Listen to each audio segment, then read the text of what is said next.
everybody. Welcome to the 17th episode of the Unity or Death podcast. Doing a back-to-back this week with Dan Berman earlier, and then our guest today, just to make up for the fact that I was in Orlando running around with the Yal kids. So before I introduce my new guest, I do have to do the good old shilling here. We do have my new store I just put up. This is directly for me. This is just a bunch of anarchist stuff. T-shirts, nice and cheap and free.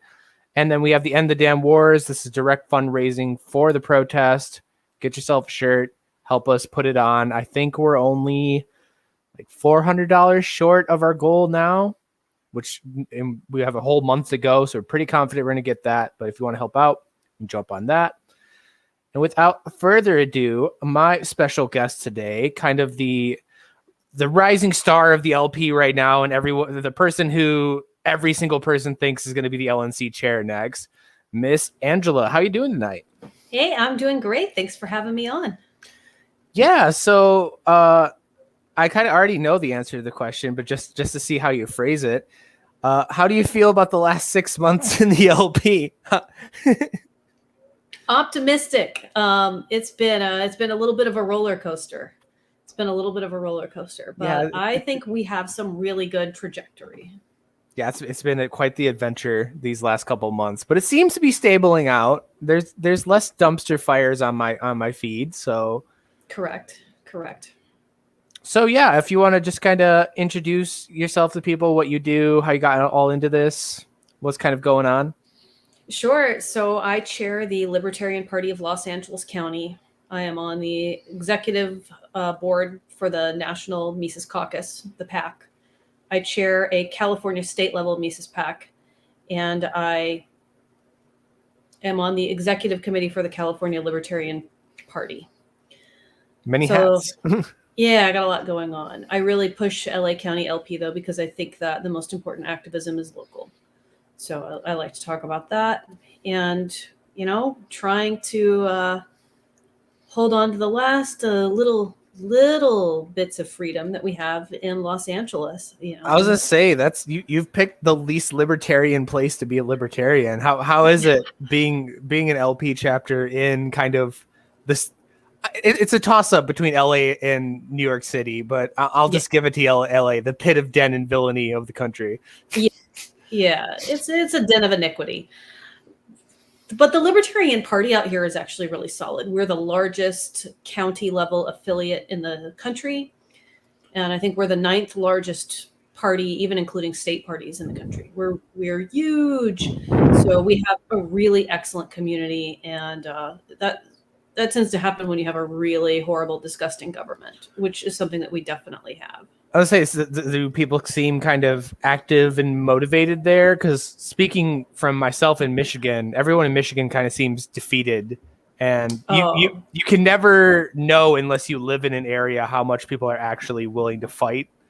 So we're really active. We've got a protest scheduled tomorrow at LA City Hall that is it'll probably have a few hundred people, which is not bad considering I threw it together in about 5 days. Well, that's great. That's like bare minimal for considered a good protest. What's it about? We are protesting against the vaccine passport ordinance that was just passed in Los Angeles on Wednesday. That's what we're doing. So the LA City, not the county, although they're probably going to do the same thing in a week and a half, but LA City just passed a local law saying that you've got to show proof of vaccination to engage in any business indoors. They said they would carve out an exception for groceries and maybe a couple of other things like drugstores.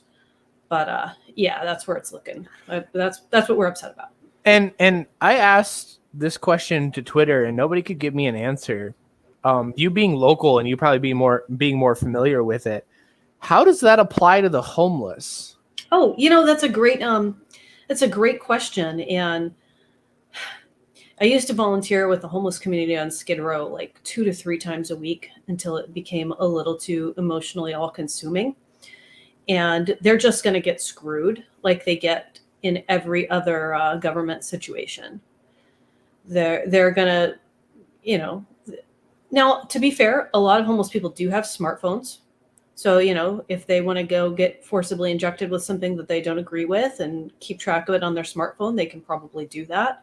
But the app, if it's a electronic app tracking and they are out of Wi-Fi or a data plan, then they're screwed over. And there are a lot of senior citizens who don't have cell phones too. And as far as, I don't know, I mean, they're treated like garbage anyway. Right, because that was my first thing that I thought, especially seeing in the first places coming out is in New York and California, where you have the largest homeless population of Oh, yeah. I do know a lot of them may have like cell phones or tablets or something more than but like you said, data plans, being in and out of Wi-Fi. Plus, if their phone gets stolen, they're living on the street. So that was my question. I kind of put to Twitter of like, are they expected just to kind of get fucked, or does the city have something specifically to address those issues? Or are they kind of just ignoring that and going through with it anyways? The city fucked them so hard when we shut down. They closed all the gyms. So a lot of people think that all homeless people must just be homeless and sleep in a tent and be degenerate and lay on the sidewalk all day. But the reality is a lot of people who are homeless in LA, cost of living is really high. So they sleep in their cars if they still have a car, or they sleep in a tent, and then they go to work. And a lot of them work minimum wage jobs. They have, they work security, they work retail, and they need their gym membership so that they can take a shower and be decent for work. And when LA was locked down, of course, one of the first things to go was gyms. So I'm sure you can imagine, like the mental health crisis that you'd go through when you're homeless, you're struggling, barely holding on, thinking maybe I can get out of this. I'll work my way out of it. And they say, no, screw you. You've lost your job and you can't even take a freaking shower. I was say, because I didn't even think of that. But when I was very briefly sleeping rough, public pools, showers, like when they open up schools for like public basketball or so, like all those little things that you take advantage of to get water, get shelter for a minute, take a shower, like I didn't even think that all that would be closed down. Libraries, everything, coffee shops, homeless people who pass as not being homeless spend a lot of time at Starbucks on their laptops, and they do their best to blend in because when you're trying to make it out of homelessness, you don't want people to know you're homeless. You're trying to pass as a housed person, I guess you could say. And so all of that has just gone out the door. And this is just another, it's just another thing. It's just another slap in the face. Poor people, Black people. There's a lot of demographics who are getting screwed over by this. Yeah, I could only imagine with I'm not even sure how they would handle it with the migrant workers, because a lot of them aren't U.S. citizens. So I don't even like. There's so many levels of this. The more I think about it, I'm like, well, how would this work? How would this work? How would this work? Well, it's weird in California. So California is very pro open borders, immigration. We actually have state level welfare programs, which I'm not crazy about because I'm not crazy about any welfare programs. But there you can get access to a lot of resources if you're undocumented, you don't have citizenship in California. So I'm sure they'll find a way to help that demographic. Yeah, whether or not that's a good thing, I don't know. Yeah, that's always just the thing I'm curious about is the little details that never get explained like that, because I always bring up the example of what happened here in Grand Rapids in Michigan, to where they said they were going to, for COVID safety purposes, essentially kick all the homeless people off the street and put them in hotels and put them in shelters and all of that. And then it got overcrowded, so they kicked them all back out on the street after destroying their tents, like throwing all their stuff in storage where they could never get it out again. And they did that like twice. And it just seemed like the city was desperately trying to figure out a solution to a problem it didn't consider, because they're just thinking, middle-class people with a kid that have a job, like this will build our lockdown policies around them. And it's like the further you get away from that reality, like I'm a traveling gig worker. I was destroyed. Like a lot of my friends that are traveling photographers destroyed. They didn't even have unemployment set up for us in the beginning. They had no idea what the hell to do with it. So it's like government, right? That's why we're libertarians. They seem to just constantly fuck everything up. Yeah, absolutely. It's horrifying. So is the guillotine coming to that protest? Is that why you're building the guillotine? Oh, yeah. So I've been building a guillotine. I talked about it on social media. And then yesterday people are like, wait, are you really doing this? And I'm like posting pictures of my shopping cart in Home Depot. That made for some good conversations. What are you building? A guillotine. A guillotine, and they were like, there was just, awkward silence. Yeah, it's coming along. I have been busy working away with my circular saw and hammer drill on the balcony of my apartment. Oh, geez. So yeah, sorry, neighbors. I did drag my silver spray paint down outside of the complex so that it fell over the sidewalk. But that's funny. So what gave you that idea? Just watching the French, like, just, build guillotines and destroy government buildings and fighting over lockdowns, or you just randomly pop in your head like, I'm going to build a guillotine? Rage. It was just my rage. I love it. I just, I was like, I really want to. Oh, I should just do that. So it doesn't have an actual metal blade. So, everybody who's clutching their pearls, which is probably not your followers, but for other people who are, calm your tits. It's performance art. It's not real yet. We're working on it. Stage 2 will come eventually. Yeah, that's further down the line. Let's say, definitely not my followers. I mean, like, we were part of the group that went into the Michigan State Capitol with guns, and we're yelling at the elected representatives that they were going to be tarred and feathered if they continue this. And that is actually what I will be telling reporters tomorrow when they ask me, why did I build a guillotine? My answer is because you took away my right to open carry and protest with a gun. So there is always a really good way to spin something like this and get it back to talking about some serious libertarian principles. Yeah, that actually leads me to another conversation, because I never get to actually talk to someone from California that doesn't just have the total black pilled attitude of I don't even know what's going on here because everything's going to go to hell, so I'm just going to hide. That's the usual Californian conversation I had. But there was that recent challenge from your guys, attorney general or one of your Supreme Court people there. I don't remember which one. Has that gone anywhere? Because I thought the deadline or whatever for that had come up at this point. Yeah, there was a Ninth Circuit appeal. The decision came down and said that it was overturning the ban on assault weapons. And to my knowledge, I have not heard that get overturned. And the government said that they were taking it to the Supreme Court. And I checked a couple weeks ago. I have been a little bit consumed with what's going on now, but I hadn't read any arguments. I hadn't read any written arguments. So maybe they were submitted, but I didn't find anything. Yeah, because it seemed to just fall off the face of the earth. Right. Everybody was super excited about it, and I've heard nothing. I mean, obviously, I hope and pray there's a victory there for sure. I hope so. And a lot of people in California just sort of rolled their eyes and were like, oh, we're going to lose it. It's not going to go our direction. But I don't know that that's the case. So I should probably find that out. Yeah, definitely. Keep me updated on that. 100%. Mm-hmm. Let's see.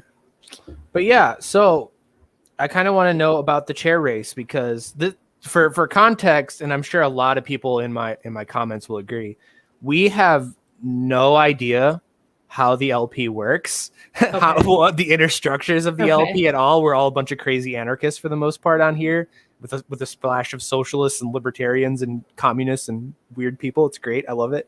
But yeah, what exactly is going on with the chair? What happened with the guy that he abdicated? So is there is this a special election? Is this a regular election? I have no idea what's going on. That's okay. So let's back up. So our former chair, Joe Bishop Hinchman, was involved in a scandal. And so he's out. And that was the New Hampshire event. He resigned, in disgrace. He was involved in helping someone steal state party assets. And it was just a hideous nightmare. So he is out, and the executive committee voted in a new interim chair. And that person completes the term until we elect a new chair in Reno, and that's Memorial Day weekend, May 2022. So who is the interim chair right now? Her name is Whitney Bailu. Never heard of her. She's the chair of the Texas Libertarian Party. Interesting. Yeah, I've never heard of her. I'll have to look her up. I will let you all form your own opinions, because I don't like to say rude things about people that I would probably will be running against.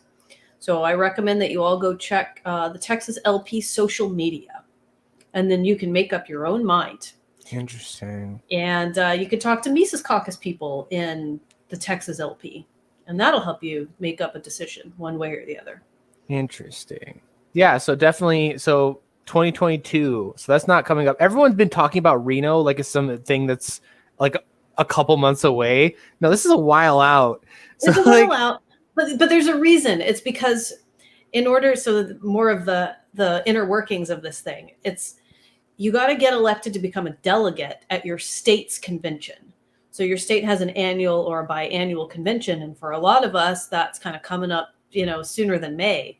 There are conventions happening as early as December, November, I believe. Most of them start popping off in January, and then they, blow up in the springtime. And so you got to hustle and work and put in the effort to get delegate status in most states, and then you show up to the convention. So obviously there's a lot at stake here from a Libertarian Party perspective. So everybody's really like hyping it up and trying to get involved. You want to make it. Okay. I definitely I do remember, because I know so many people in the party, and I get like third party wrapped into the drama and everything. Yeah. So I know there was something crazy in Philadelphia or something like that with one of their chair elections or something. One of the eastern states. Are we expecting every single state chair election to be a giant Mises versus non-Mises clusterfuck on every single one? Do you get that kind of feeling? Because it seems like it's been that a few times before this. Well, yes and no, because the states that are already controlled by the Mises Caucus, that's not going to change. Right. Because we've got the fire and the enthusiasm and the recruitment base too. It's not compelling. If you're I'm socially liberal and fiscally conservative, and that's your tagline, who are you pulling from? Who's hell yeah, man, I'm inspired by that. So that's kind of what our opposition is. They don't have, Right. Because that was kind of the main thing with the Boogaloo movement and everything is we had already been Democrats or Republicans, and then radicalized the LP. And then during the lockdowns and everything and everything that's crazy been going on, we haven't seen this kind of, oh my God, we're all going to fucking die energy that we feel is appropriate for this moment and how crazy things are going. So that's the whole reason our movement even formed, and we broke off from the 3%ers and the LP and everything, and formed our own thing, is because we were running around riots and having flashbangs thrown out of helicopters at us at BLM events and shit. And then we'd go to LP Twitter and it'd be taxation is theft. Yeah. 500 likes. And it's guys, the world's coming to an end. Can we get a little energy here? So that's the whole reason that even despite being kind of more of a lefty, I like the Mises Caucus people, because when I talk to them, they seem to be the people that understand that everything's going to shit. We need to rapidly, we're already a year behind where we need to be at. So we need to catch up on fighting every single bit of what's going on right now. Absolutely. And that's why I decided to run for chair, is because I was just wow, the LP is hemorrhaging support, and rightfully so, because this is embarrassing. And it's weird. There were people who, the prags, that means, the pragmatic people, for those of your listeners who are what is she talking about?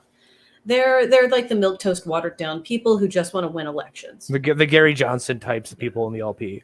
But we're not winning elections. So what have you got to lose by speaking out and defending your basic principles?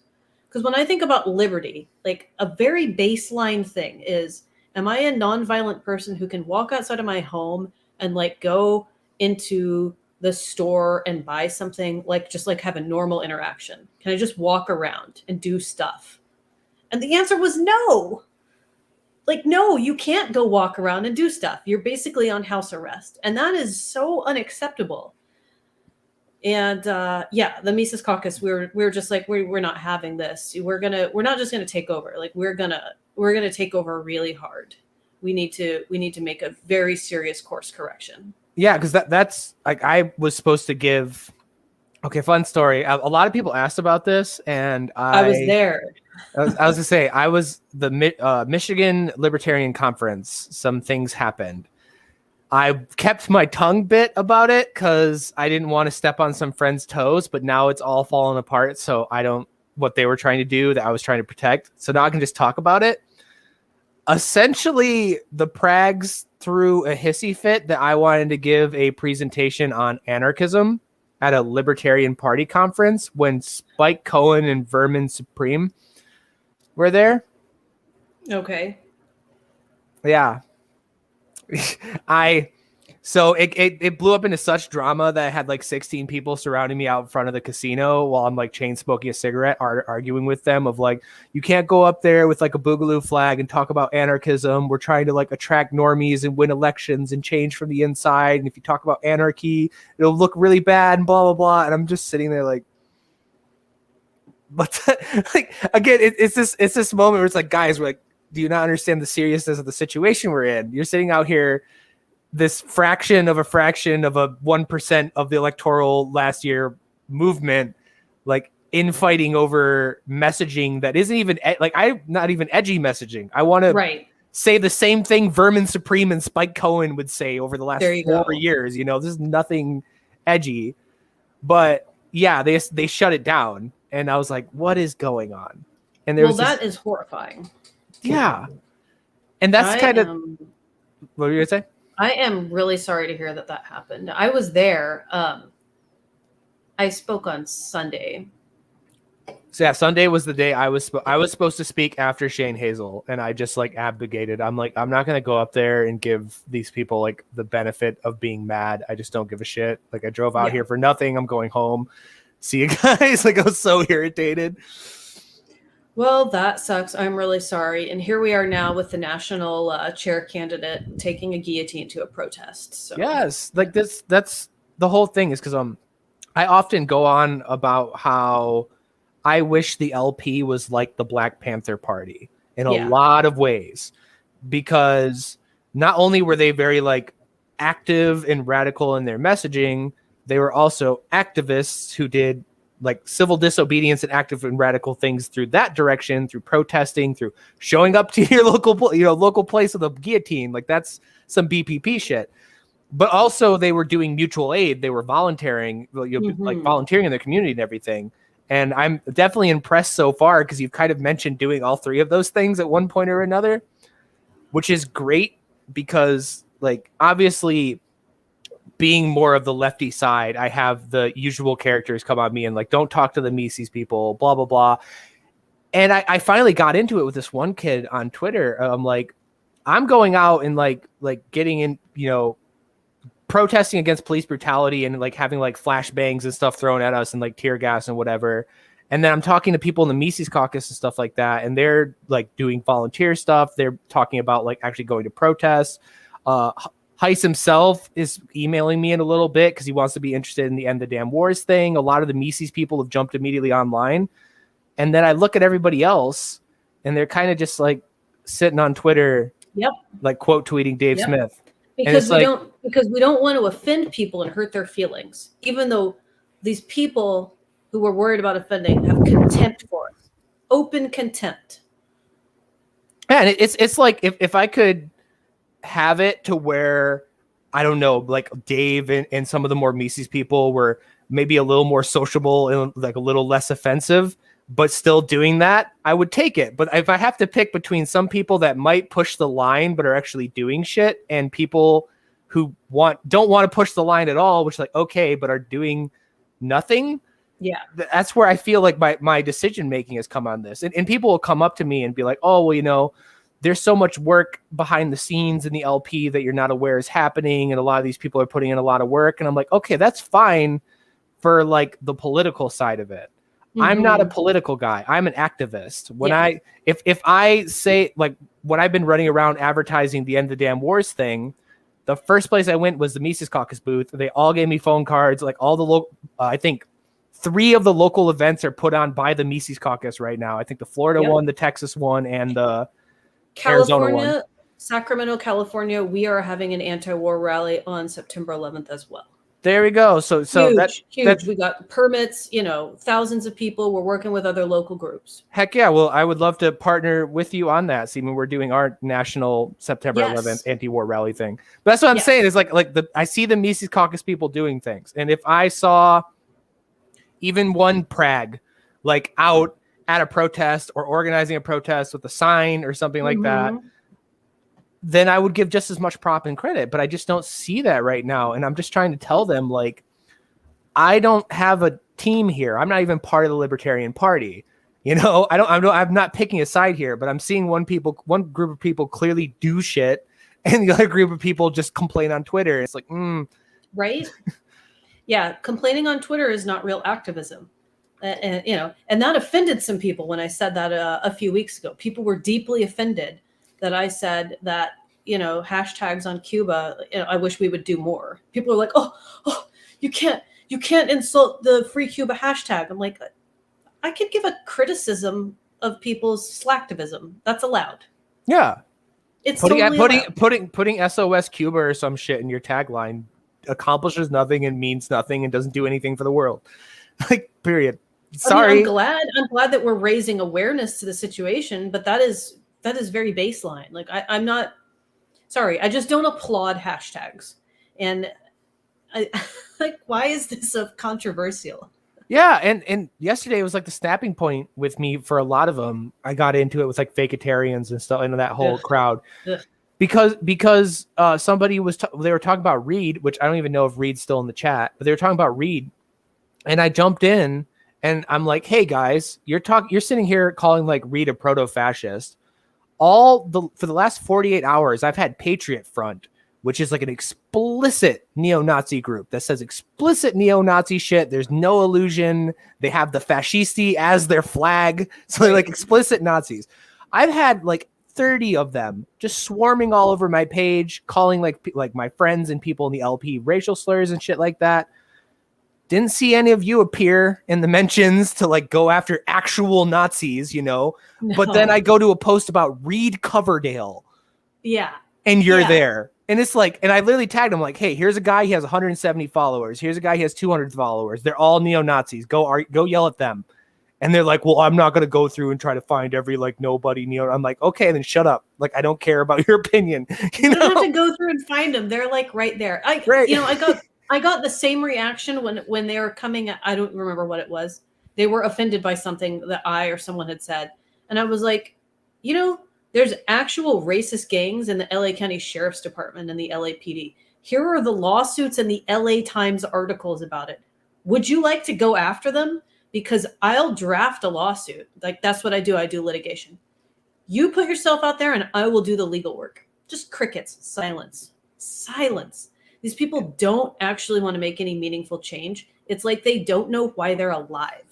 They have no purpose to live. It's like concern trolling. I don't know if you were around like I don't know your political story or anything. I don't know if you were on the internet in 2016 during the 2016 elections when you had the whole Share Blue thing get the whistle blown on it, where you had entire bot farms of people that would do shit like this. Like, they would pretend to be Bernie Sanders supporters or pretend to be Donald Trump supporters, and they would just attack like non-offensive people within their own movement. They'd constantly concern troll and be like, man, I don't know if we're going to win, guys. And like, oh, I really like Donald Trump, but it seems hopeless. And they had paid people at computers doing this. And when I see that shit in the LP, I'm like, you're either an op or you're acting like an op. Like, it's so annoying to me. Yeah. Yeah, Figuritarian should have a Prop 65 warning on it. That's what we slap on things in California that are known to cause cancer. That's how I feel about that. But no, and like I have all the, I mean, as much as like I can get angry at them, I also like put up with neocons and like explicit Marxist Leninists and shit like that for my unity movement if they agree with me. So I have hope for them, but I'm just constantly calling them out of like, guys, there's like real wars going on right now. Can we focus on this shit? There's real big problems, like the infrastructure bill requiring all cars to have breathalyzers that just passed. Like, can you talk about that? Right. Like, well, you have a higher calling in life, so I respect you for that. One day we can get us to focus on actual issues. Right. So yeah, so I guess my next two questions is, why did you want to run for chair? And if you get chair, who's the person you want to represent the LP in 2024?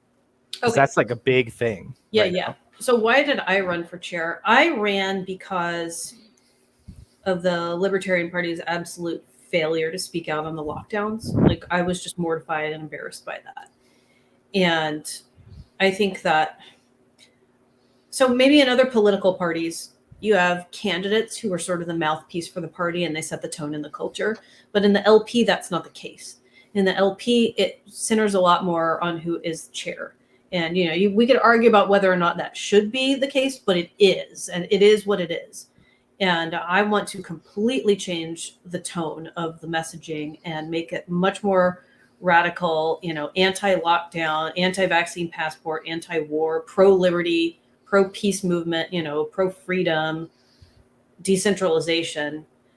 I think that that's going to get us, well, we're going to make more progress that way, right? We're going to have more members and we're going to have more donors, and it's going to be better for the party. And it's just like better for the world. People are just like lost and confused right now. And I think that we need a strong message of freedom. And the Libertarian Party has that infrastructure in place. We could do it. You just have to get the right person at the helm.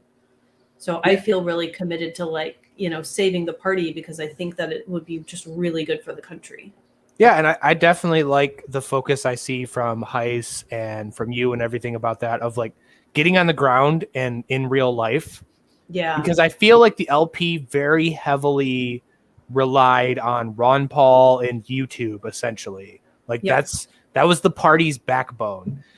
That doesn't really work anymore with all the censorship. That doesn't really work anymore with all the shadow banning and deleting and accounts getting taken down. We can't just exclusively rely on like podcasts and stumbling on old Ron Paul clips like carry the water of an entire political party right now. So seeing there's a video from like 2 years ago of there was a group called the Women's March Against the Pentagon. It was like a bunch of like Bernie Sanders socialist type women. And randomly in the middle of the crowd, there's Michael Heiss. And he's like, "Hey, I'm with the LP Mises Caucus. I hate war." Amazing. Amazing. And the interviewer was like, "Oh, most of these people are like socialists, right?" And he was like, "Yeah, I'm not here to talk about economics. I just hate war." And that's what inspired me to do my national event, was seeing that video of that happening. So like, I can credit the Mises Caucus for the whole "end the damn wars" thing even happening, is because I saw that video of just little Michael Heiss like just wandering through with a little libertarian sign and the war sign, and like, that's amazing. I think it was him and one other guy and like hundreds of socialists, and he's just in the middle like, yeah, let's go. And that's the energy that I'm all about, and that's what gives me like a little bit of hope for the LP. I know all my anarchist friends will be in the chat and be like, "No, never," but all means available. What? Fine. You don't want to join, get your membership card or vote. Okay. Come to our anti-war events.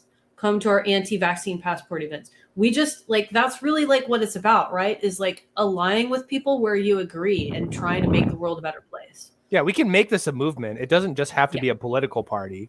It's got to be, because political action is only going to get you so far. You got to change the culture. And I really think the story of the remnant that Ron Paul talks about is really important. Like when everything breaks down and just like hell comes for this earth, or whatever you want to call it, the country, whatever, you got to be there to rebuild it. You don't want to just be living in like a vacuum of chaos. You want to have some sort of infrastructure in place, and it doesn't have to be political, mutual aid, whatever you want to call it, community. Yes. So we're all about that too, like local politics, but also just like local community.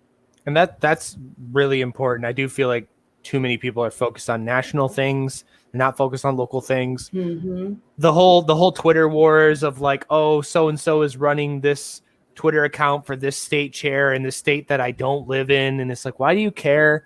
You don't live there. Right. Like, focus on your own problems, solve what's going on. But then that would require some of these people to go outside.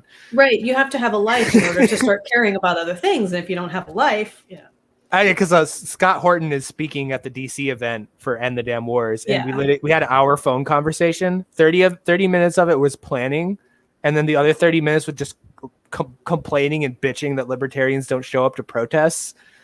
Don't. You're so right. We need to change that. They just argue on the internet. And I'm like, what do? I'm going to start passing out free fedoras. Try to get people to show up. Just and then, the libertarians I do see do stuff is the YAL people. I don't know about your opinion, but they do like awesome random things. It's not even their whole organization. It's just like a couple people in it are just such badasses that they carry the whole organization on their back.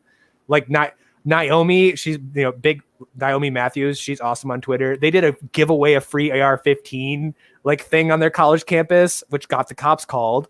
Again, civil disobedience. Mm-hmm. And then they did another one where they did free pot brownies, but it was just awesome. It was regular brownies in a pot because it's Texas. Obviously, it's not legal. Oh, that's amazing. But it got the cops called, which drew a crowd, which drew conversation started happening. It's like that's like I don't know if I ever explained my background to you or not, but I'm an ex-environmental activist, like hardcore left-wing environmental activist. So that's my wheelhouse. Like doing stuff like that, like that's what I'm used to. That's what politics means to me. And then I come to like the LP and even conservatives and Democrats, like they don't get a pass either. And even increasingly some people on the left under Biden. And it's like, hey, let's do stuff. That's how you win. And nope. Doing stuff is fun. I don't really get like how people can not do stuff. I'm just like driven and compelled to do it. That's the only way I know how to live. Yeah, actually, someone pointed this out, and I'm going to highlight this. This literally made me so mad that I had to take a week off of Twitter because I was so pissed off. Johnny Hurley was part of the local LP, and I don't know if you know who that is. Not very well. He was the guy in Arvada, Colorado that stopped a mass shooting, and then the police killed him. Yes, and the cops killed him. No one showed up to his protest event? Literally, one of my good friends, Portal Gun, Ford Fisher, and like 2-3 other people showed up. The local Colorado LP didn't show up. Nobody from anything showed up. No, that's literally like one of our guys, like card-carrying member of the Colorado Libertarian Party. And we tried to have a protest for him and nobody showed up. And it was like, guys, this is the culture we need to change here. Like, this is ridiculous. Like, that's really shocking because I would say that the Colorado LP is one of the more solid state parties. I wonder where there was a disconnect. Yeah, there's something going on, and I can't really put my finger on it. I could have a lot of theories and blame a lot of people, but I don't think that's productive. Yeah, but there's definitely I know almost everyone on the board. Yeah, there's definitely something in the culture of the LP, even if it goes deep enough to like subconsciously almost, where we are not focused on shit that matters to me. Mm-hmm. Which also, like, the whole Johnny Hurley thing happened right around the same time everything was going on in New Hampshire. So, like, I can kind of understand, but at the same time, like that's New Hampshire. Like, priorities. A member of your organization got killed by the police, which we are critical of as a party, and nobody showed up. And someone asked, were they aware of happening? Yeah, I directly talked to whoever runs their social media about it, and nobody showed up. So it's like, what, I won't dog on them too hard for it, but I've seen that happen a lot. Like whether we had an anti-lockdown protest in Michigan. Yeah. And the only person that showed up was our local head of the Mises caucus in Michigan, his friend, and 4 Boogaloo boys. Jeez. The Trump people didn't show up. The Republicans of the state Republican Party didn't show up. The local LP did not show up. It was literally just us 5 idiots standing in front of the courthouse when they locked the state down for a second time. And it's like, guys, what's going on here? Can we? Mortifying. Oh, and that was before January. That was before January 6th too. So the conservatives didn't even have an excuse to be terrified to go outside for any fucking reason. Was it that cold? See, I live in LA, so to me, No, I was in a hoodie. I was fine. It was like 45 degrees. That's like normal weather for you guys. Yeah, that's average day in Michigan. Jeez. All right, so to-do list for Angela. Talk with one of my favorite state parties about the Johnny Hurley thing, and take a temperature test of the Michigan LP, which I believe is in much better shape now. I believe they are. I like that. That was kind of, it's unfortunate because that was my moment where I was going to kind of get back involved with my local LP just a little bit. You know, I'm still annoying, explicit anarchist, but I was going to check in with them and see what's going on. And it was just a giant dramatic clusterfuck. So I left and I'm like, yeah, I'm over this. I'm not dealing with this ever again. But that was because we have a the really Prague people. Yeah, that's the issue. We have a really solid group in LA. Like everybody on the board with me is just like rallying. Even the guys who are seniors and olders, they're making like, you know, protest signs for tomorrow, tweeting it at the news. Yeah, like LA has really good culture. And I think it does take a little bit of time to develop that culture and foster it. One of the problems that we have in the Libertarian Party is, and this is like a Mises Caucus thing too, is we get so focused and obsessed with taking over the party from people that suck. And then we do it. And then we're like, we won. And I'm like, no. You just started. Yeah. You bought into the casino. You haven't even played in hand yet. Yeah, you made it to step one. So now you have to kind of keep stepping it up because now the work really begins. So, you know, and it's just a cultural thing. And it happens when you get so sucked into internal party politics. You got to always remember to like keep your activism outward facing where it really matters the most. Yeah, I've got on many rants of like, I got my mother to join the LP because that's a start for her. She went from Democrat to LP last year. All right. And she got on Twitter and literally like when I have my boomer mother who doesn't know any of the internal drama or whatever, like DMing me and being like, I really like that I have such high access to like important people in the party, but all they're doing is talking about drama that I don't understand. And that's all they spend their social media outreach doing is arguing about drama that like an outsider has no idea what's going on. And I would pop in like once or twice over the course of the last 3 months and just kind of like fly off the handle at people because all the group chats would just be on fire fighting over something stupid. And I was just like, guys, it's embarrassing. The entire country is locked down. We're bombing 14 different nations across the world. Our inflation's up to like 5.4% and rising. Like, can we act like we're on a sinking ship for a moment? It's embarrassing. It's embarrassing. I feel like when I'm elected chair, I have to go on an apology tour for like the bad behavior, you know? I feel like I have to be like Jimmy Kimmel. Like, I'm sorry. Yeah, because that was like half what I even talked about with Dave Smith about was like ignoring these people and like focusing on like the fact that like we're all fucked here. Yeah. Like, please, you know? Oh yeah. Oh, I'm with you. And even he agreed. And he's made statements about like trying to focus away from just clowning on people on social media and like actually like trying to address the real problems. But if we can just get a little more of that, and then, like you said, building the culture, I've very often been the only guy out somewhere. And I have friends that have very often been the only person out protesting when a man was no-knock raided in Michigan under a red flag warrant, even though we don't have red flag warrants in Michigan. So it was illegal, but they did it anyways. It was two of my friends and two other people standing in front of the Ann Arbor Police Department alone, like protesting this. And it's like, if that's what it has to take, you just be the only person out there 100 times. Maybe the 101st time someone else will show up, kind of inspire people to go out. And that's why I'm really glad that you brought up that you guys are going to do like a big anti-lockdown protest. Because I'm going to highlight that and show people like, hey, be like Angela. Like, this is your shining example. Go do this. Thanks. Yeah. And we did have a big anti-lockdown protest last year in late April. We had about 750 people that showed up in LA City, which is, to me, frustrating because there's 11 million people in LA County, but it's good that we did get hundreds of people. And then we got about 100 at the next one. And then we continued to have little events like that, but they mostly fizzled out. But I think they're really good community building exercises, even when the government thugs don't listen to you. You meet other people and you get to network. And for a lot of people, a lot of people, every time I come out, they're like, this is my first protest. And so like you embolden people to like take action and speak about what matters to them. Yeah. The networking thing is so important because like the relationships I've built and the connections I've developed over the last year have all come from on the ground stuff. Like there are people like Reed and Clint and like Olivia who just joined the Mises Caucus, which is crazy.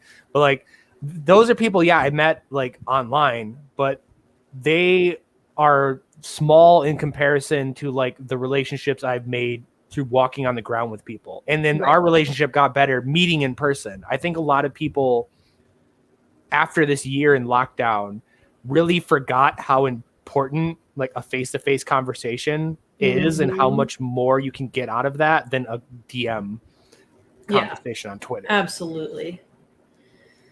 We need to, and then, you know, that's one of the things that is so troubling about lockdowns is it destroys what little face-to-face interaction we already have. We're so social media driven now, which it's such a mind fuck because social media hasn't been around for very long. Like this is so new in the world, but we're all like really hooked into it and glued in. And I know that I am too, so I'm not passing judgment. It's just, it's a frustrating phenomenon when you're already mostly, you know, your attention's there. And now what little chance you have to go out and interact in the real world is taken away from you. Little conspiratorial.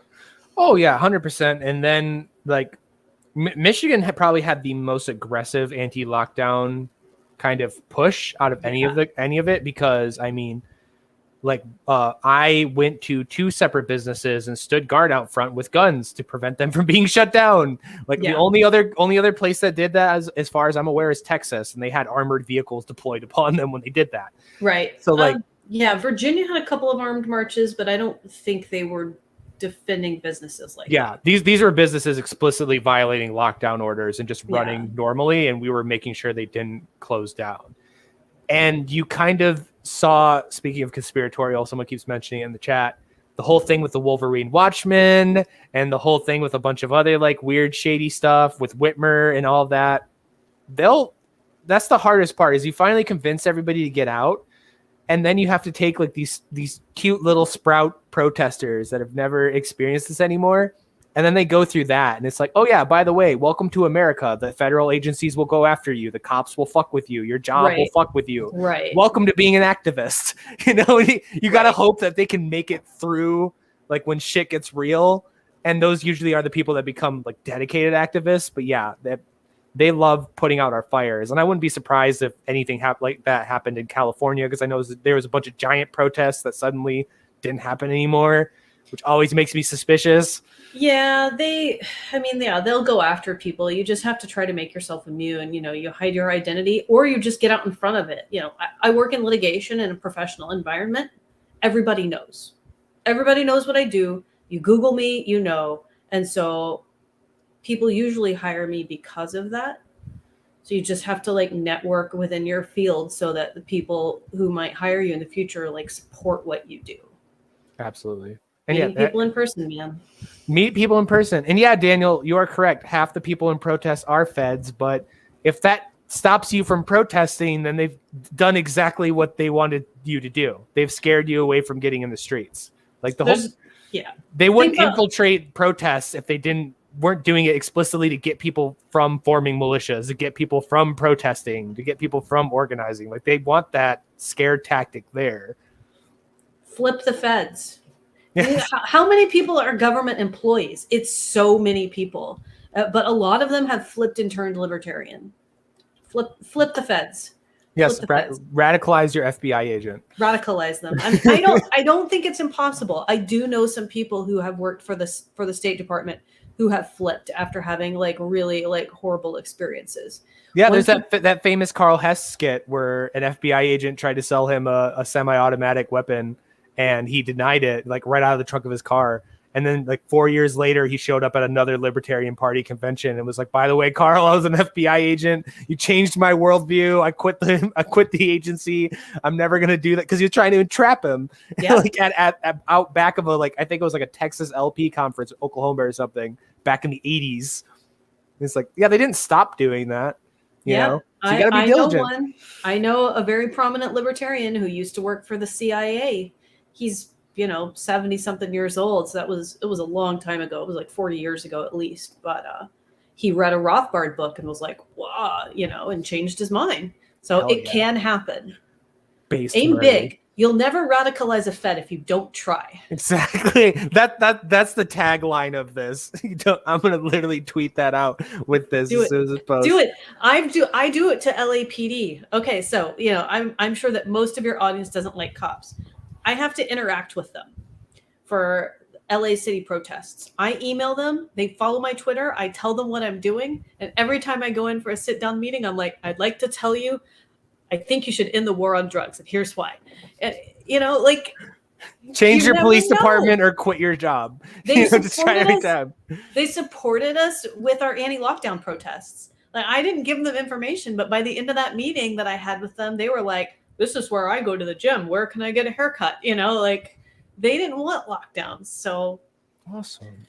yeah, See, man. That's Every time I'm annoyed by some group of people, right, and pissed off with them, and I don't want to work with them because I think they all suck. I have like this ego death moment where I realize, you know what, they're human beings, and I perceive them as scumbags or whatever, but I could change their minds. You don't know till you try. I never thought that I'd have some best friends in Antifa at this point, but that's what happened. So you're exactly never consider a door closed until you smash your face into it. At least that's right. That's my anthem. But all right, we're coming up on an hour. I don't want to run you too long. So give me your plugs. Where can people find you? Are you appearing on anything? Do you have any big plans? Do you have somebody filming your protests where they could tune in? Give me all the details. We have our protest tomorrow at LA City Hall. It's 212 North Spring Street, 12 p.m. I will be there with a guillotine prop. It is not functional. I won't be able to lop off any heads because I only had 48 hours. You can also find us, if you're in California, Sacramento at the Capitol on 9/11. We will be having an anti-war rally, and I would love to pass out In the Damn Wars literature, that as well. Yeah, I'll send you my my little pamphlet that I've been handing out. Fantastic. So we'll get that circulated. You can find me on Facebook, Twitter, Instagram, all of it. On Twitter, I'm Angela for LNC Chair. And if you want to help support the work of the guillotine and the Dr. Fauci pinata that I'm taking to another event in the near future, you can donate. Follow me on Patreon, Angela McArdle. Gain of Fauci pinata. I love it. All right, perfect. Thank you so much for coming on. It's been great. You had a giant fan club in the chat the whole time. So I do love seeing libertarians excited for anything, because that was something that was missing in 2016. Nobody was like, yeah, Gary Johnson. There's no hype. And then even with the Joe stuff, there was, but then we got banned off of everything, and then you never saw it ever again. So I'm hoping to see. I have hope for the LP. My anarchist friends will make fun of me and call me a sadist and an idiot, but I have hope. So thank you. We want to inspire you and then radicalize you. Oh, I don't think I can be radicalized any further. Maybe some of your listeners, probably they're pretty radical, but go until that door gets slammed in your face, like you said. Exactly. But, all right. Thanks for everybody for tuning in. Thank you again, Angela. And I'm going to catch you guys next week. I don't have a guest, but I'm going to be starting my media tour to promote the End of Damn Wars. So I'm going to be on 100 different shows. So I don't even know if I'm going to do a podcast. I might just be on everyone else's fucking podcast. So it's gonna be fun. And we do plan on doing, in about 3 weeks, a telethon where we're gonna do a 12-hour straight stream, and we're gonna rotate guests and talk. We're gonna try to get Scott on, and people from the LP, and people like Jimmy Dore and Fred Hampton Leftist, and all these people to just come on for 30 minutes. Why do they hate war? Next person. And it'd be cool to have you on. You're doing a sister event, so I'll keep you in the know about that. We'll see if we can pull that off. Sounds good. Thanks, everybody. We'll catch you next week or however we do. Have a good night.